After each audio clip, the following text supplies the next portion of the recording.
Ripple is ready to take this space by storm, with or without the United States, and their strategic global expansion only puts more pressure on the SEC. In this video, we're going to dive into this in a little bit deeper details and talk about the future of XRP with or without the United States, and also what Ripple kind of stands on now that the Hinman documents are out. Ripple has a larger hill, in my opinion, a mountain actually to stand on now that we know more and more of what happened there with the Hinman documents and the emails there. There's no doubt that this was a direct pushback against XRP. It was a direct coordinated attack against XRP because there's no fundamental difference here with XRP and some of the other top layer ones out there like Ethereum. However, the only real difference is XRP was going after the banking system. And I get it, trust me, from the government standpoint. They don't want anything impeding on something that, as big as the banking system. But instead of innovating and working with Ripple, they decided to crack the whip. And now this 2-year-long lawsuit still isn't over yet, but it's looking as if Ripple could come out on the other side of things pretty nicely. But we don't have that information just yet. Let's take a look, though, at this, because Ripple's strategic global expansion has bolstered the fight against the SEC. Now, Expector founder Dirk Scheppens tweeted on June 19th that Ripple has taken proactive measures to win the SEC versus Ripple lawsuit by establishing a solid presence in Europe and Latin America. So this is something that we have addressed as well in the past.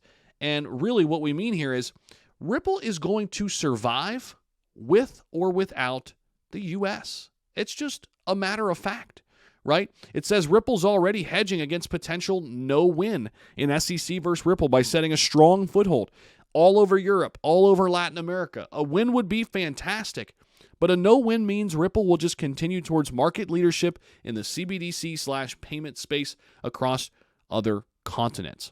Meaning Ripple will still be successful. And a lot of people fail to realize this, right? It's like if they don't win this case against the United States, it's all over. It's not the case. Now, despite the ongoing legal battle here with the United States and with the U.S. SEC, Ripple remains committed to expanding globally, and they will. And they've already said if they had to go outside the U.S., they will. The regulatory uncertainties here in the United States have prompted Ripple to focus on a worldwide expansion, particularly in Europe, leveraging the MiCA regulation. During an interview, Cindy Young, Ripple's managing director for the UK and Europe, emphasized the company's initiatives for expansion.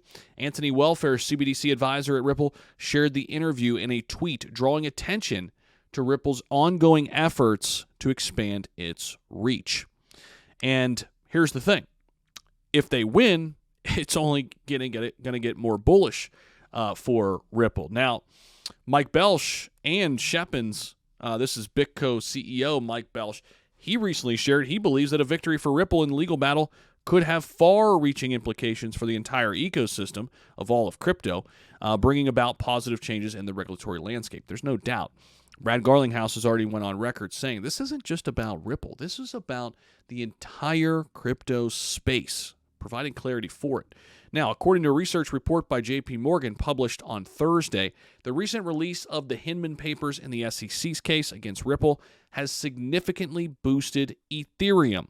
JP Morgan suggests that this development is likely to initiate a shift towards greater decentralization within the cryptocurrency market. Moreover, last Tuesday, in its defense against the SEC, Ripple released emails related to the 2018 speech of William Hinman, former director of corporation finance, in which he stated that ETH did not appear to be a security. And what happened today? Well, we had major companies come together to form a new crypto exchange. What cryptos are going to be offered there? Bitcoin, Ethereum, Litecoin, and Bitcoin Cash. Ethereum looking more and more likely that it'll be grouped in with the big dogs, if you will, the safe assets within crypto. Doesn't mean all altcoins won't be safe. It just means they're going to probably have to be drugged through the mud a little bit longer until we figure this all out. But we'll be keeping tabs on it right here for you in terms of the SEC case. But I'll leave you guys with this. If you don't own any XRP right now, I think it's pretty crazy. That's not financial advice, but I have a little bit. I don't have a lot. I probably don't have enough. But the potential here, the upside, with or without the U.S., is massive. Just look at the tech, follow the tech, and see how strong this community is, even though we've had a 2+ year long lawsuit against Ripple. Appreciate you guys so much. We'll see you in the next video. Peace out.